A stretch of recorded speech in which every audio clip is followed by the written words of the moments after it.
Salut à tous, c'est Gladys, j'espère que vous allez bien. Aujourd'hui je vous retrouve dans une nouvelle vidéo pour vous parler des sorties littéraires que j'ai sélectionnées pour le mois de janvier. Franchement, il y a des livres qui ont l'air vraiment géniaux. J'espère sincèrement que cette sélection vous plaira, vous donnera peut-être envie de découvrir certains titres. Et puis sur ce, on va commencer tout de suite avec les romans de fantasy et fantastique. Alors premièrement, j'ai sélectionné le 4 janvier une parution dans la collection Big Bang des éditions Brajlon, Un pacte avec le roi elfe de Elise Kova. Un livre qui me fait très envie depuis très longtemps parce que j'ai très longtemps entendu parler de A Deal with the Elf King qui était dans ma wishlist depuis très longtemps en VO. Et puis je me suis dit, attends Gladys, tu lis très peu de VO, donc autant en profiter d'attendre la traduction en français pour le lire en français. Et là ça tombe trop bien parce que j'ai trop hâte de découvrir cette histoire. Ici c'est une histoire qui se passe dans un monde où il y a eu une guerre entre les elfes et les humains et finalement un traité de paix a été conclu. Et pour cela, en fait, les humains doivent fournir tous les 100 ans une jeune fille qui devient l'épouse du roi elfe. C'est donc le contrat qu'ils ont conclu avec les elfes pour rester en vie. Et du coup ici on va suivre Luella, une jeune fille qui a 19 ans et pense à être passée à travers les maillons du filet et ne pas être appelée, sauf que là le roi elfe vient spécialement pour elle et elle se retrouve donc forcée à épouser ce roi froid à la beauté surnaturelle et à vivre dans un pays plein de magie sauvage mais qui se meurt. Et là elle va découvrir que finalement il se pourrait qu'elle soit la clé pour sauver ce monde mais également le sien, celui d'où elle vient et où tous ses proches sont restés. Donc c'est une histoire qui me donne terriblement envie, que j'ai envie de découvrir plus en détail. On est sur de la romantasy et un enemies to lovers et franchement rien que ces deux mots, je pense que ça peut convaincre beaucoup de personnes, en tout cas moi ça me convainc complètement. Ensuite j'ai noté la sortie de Terre brisée, donc de Victoria Aveyard, le 5 janvier chez Deux Saxus.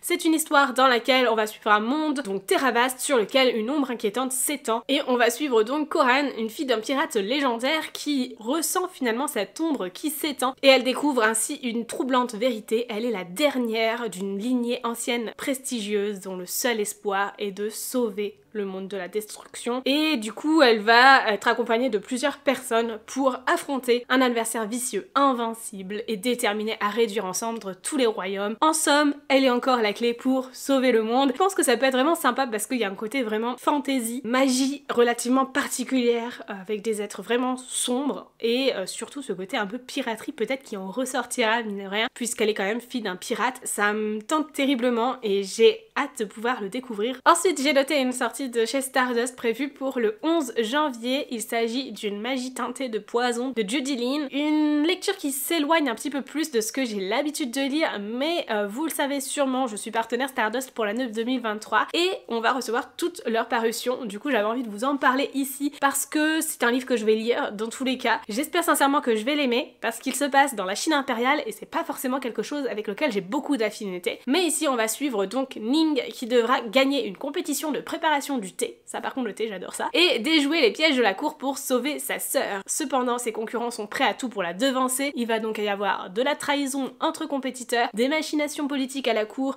un mystérieux et envoûtant jeune homme qui semble cacher un lourd secret, on sent la romance, et Ning devra être vigilante aussi parce que le danger est finalement partout autour d'elle. Je pense que ça peut être vraiment intéressant, j'ai le sentiment aussi qu'il y a un fond d'intrigue qui ressemble beaucoup au Carnet de l'apothicaire, un manga que j'aime beaucoup, donc peut-être que ça pourra me plaire. Ensuite je vais vous parler d'une sortie que j'ai déjà en format papier, un livre à retrouver chez Bayard le 18 janvier, il s'agit donc de Twin Crowns de Catherine Doyle et Catherine Weber. Franchement ça a l'air trop cool, une histoire de royauté avec du coup deux sœurs séparées à la naissance qui du coup vont tout faire pour régner sur un royaume. Ici on suit donc Rain qui s'est préparée à usurper l'identité de sa sœur toute sa vie de manière à mettre fin à cette guerre contre les sorcières qui l'ont élevée. Et de l'autre côté on a Rose qui s'apprête à devenir reine, à épouser un prince d'un royaume voisin pour s'assurer d'avoir un allié dans cette lutte contre la magie. C'est un duel animé par la vengeance dans lequel les secrets se révèlent, les amours fleurissent et où on se demande bien qui obtiendra le pouvoir. Une histoire qui me tente terriblement, qui me fait penser grandement à Souveraine de Laura Sebastian. Donc je pense que si on avait aimé Souveraine de Laura Sebastian, on pourrait aimer celui-ci. C'était mon cas, Souveraine était un énorme coup de cœur en 2022. Du coup, j'espère vraiment adorer Twin Crowns que je vais lire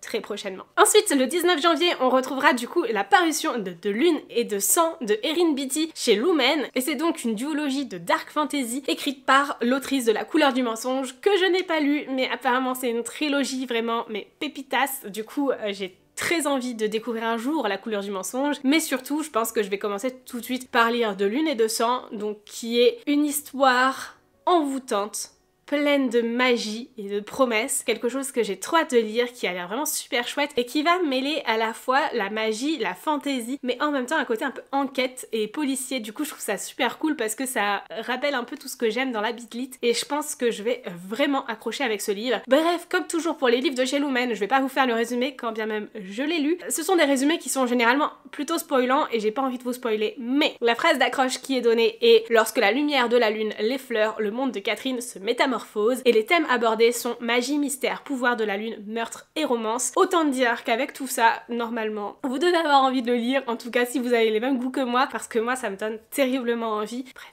j'ai trop hâte. Et c'est donc à retrouver le 19 janvier aux éditions Lumen. Ensuite, j'ai noté pour le dernier roman de fantasy fantastique, un livre qui sort normalement le 26 janvier chez De Sexus. Il s'agit de Book of Night de Holly Black, donc l'autrice du Prince Cruel. Elle a l'air vraiment cool. Ici on suit Charlie qui essaie de s'éloigner des erreurs qu'elle a faites dans son passé et qui sont liées aux crépusculiens, des magiciens qui manipulent les ombres afin d'espionner et même parfois de tuer des gens. Et forcément, Charlie a beaucoup contribué à cette cause pendant très longtemps, mais elle essaye de s'en détacher avec le temps parce que c'est pas forcément quelque chose de très moral, mais sortir de cet univers n'est pas si facile et c'est sans compter que sa sœur a désespérément besoin de magie. Donc le jour où une autre figure de son passé refait surface, Charlie replonge dans un tourbillon de meurtres et de mensonges. Cependant, elle est déterminée à survivre et va devoir alors affronter de nombreux adversaires qui essaient de s'emparer d'un secret au pouvoir terrifiant, et c'est alors qu'elle se lance dans la recherche du livre de la nuit, donc The Book of Night. Je pense que ça peut être vraiment super chouette. J'adore les histoires qui intègrent des livres avec des pouvoirs particuliers. C'est ce genre d'arcanes qu'il faut absolument retrouver ou protéger et qui, voilà, entre deux mauvaises mains peuvent conduire à de très mauvaises choses. En tout cas, j'attends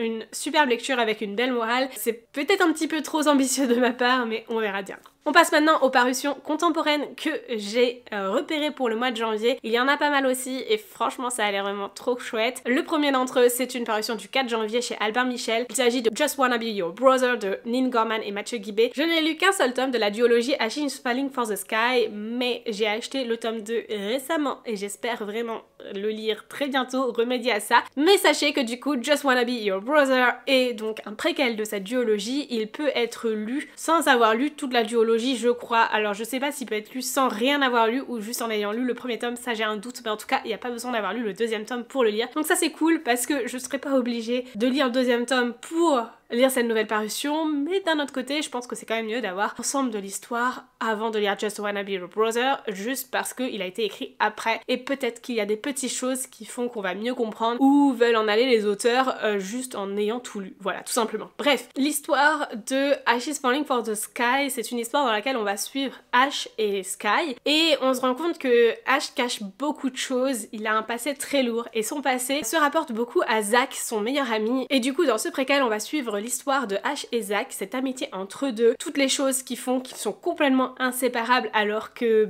rien ne pouvait prédire qu'ils seraient déjà amis au premier abord, et on va suivre du coup ce lien justement unique entre ces deux personnes et voir jusqu'à où ce lien peut résister à certaines choses de la vie. Bref, une histoire que j'ai trop hâte de découvrir, qui va être sûrement poignante et bouleversante à souhait, mais qui me fait terriblement envie. Ensuite, j'ai noté le 11 janvier une sortie extrêmement attendue chez Hugo New Roman. Il s'agit de À tout jamais de Colleen Hoover, la suite de Jamais plus, une romance phénomène et bouleversante qui a clairement fait le tour des réseaux sociaux cette année et que je n'ai pas lu, mais que je vais très bientôt lire parce que je me le suis commandé. J'ai réussi à me trouver un exemplaire en grand format, le truc improbable. Je suis passée par Chasse aux livres. Je sais pas si vous connaissez ce site, mais c'est un site sur lequel on peut retrouver beaucoup de livres qui sont quasiment introuvables nulle part. En tout cas, on retrouve les différents stocks qu'il peut y avoir chez différents revendeurs. Et pour être sûre d'avoir le bon exemplaire et d'avoir vraiment le grand format, j'ai utilisé l'ISBN du livre. Comme ça, j'ai pu retrouver seulement celui-ci. Je l'ai payé un tout petit peu plus cher que ce qui coûte neuf en temps normal, mais j'ai un grand format neuf et j'avais vraiment envie d'avoir un grand format quand bien même il a été réédité en poche, tout simplement parce que je vais recevoir À tout jamais en service de presse de la part de Hugo. Vous le savez peut-être, je suis de nouveau partenaire avec Hugo en 2023 et du coup je vais recevoir À tout jamais en grand format et j'avais envie d'avoir quand même les deux dans un format uniforme. C'est très futile comme choix, tout à fait, l'histoire est la même que ce soit un grand format ou en poche, mais voilà, j'ai craqué, j'ai trop hâte de lire Jamais plus et encore plus hâte de lire À tout jamais et de du coup découvrir la fin de cette histoire. Je vais pas vous en parler plus que ça parce qu'honnêtement je ne connais connais pas plus que ça le résumé, mais je sais que c'est une romance poignante et bouleversante et en général les gens qui le lisent ont un énorme coup de cœur et font dans larmes. Bref, du Colleen Hoover tout craché. Ensuite j'ai noté, toujours chez Hugo New Roman, le 18 janvier, la parution de Palisade Park, le premier tome de Maloria Cassis. C'est une nouvelle trilogie de l'autrice qui est pleine d'humour, d'amitié et de mystère, un peu à la Desperate Housewives, donc autant dire j'ai super hâte. Et ici on va suivre dans ce premier tome Lee Fall qui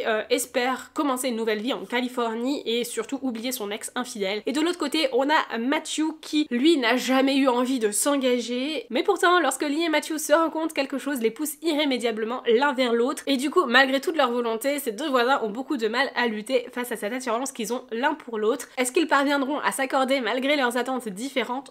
Je ne sais pas, mais j'ai hâte de le découvrir dans Palisade Parks. Et enfin, le dernier livre que j'ai à vous présenter dans cette liste de parutions qui me font terriblement envie, il s'agit d'une sortie du 25 janvier de chez Hugo New Roman, donc ça me laisse un petit peu de temps pour finir la saga, oui. C'est le tome 4 de Bodyguards de Laura S. Wilde, dans lequel je suis vraiment très en retard. C'est une quadrilogie et j'en ai lu que le premier tome pour le moment, mais c'était vraiment trop chouette et j'ai trop hâte de découvrir ce tome 4. Ce tome 4 porte du coup sur Jackson, le dernier frère de cette fratrie de garde du corps. Enfin si on peut dire frère puisque lui a été un peu plus adopté, rajouté à la fratrie alors que c'était vraiment juste leur grand meilleur ami avant. Jackson a tout ce qu'il souhaite dans la vie, si ce n'est la femme qu'il aime qui lui est complètement hors de portée puisqu'il s'agit de Billy, la sœur des frères Westwood et dont il a promis de ne pas s'approcher. Cependant, après un gros bouleversement, Billy se rapproche de lui et ça va être très compliqué d'admettre leurs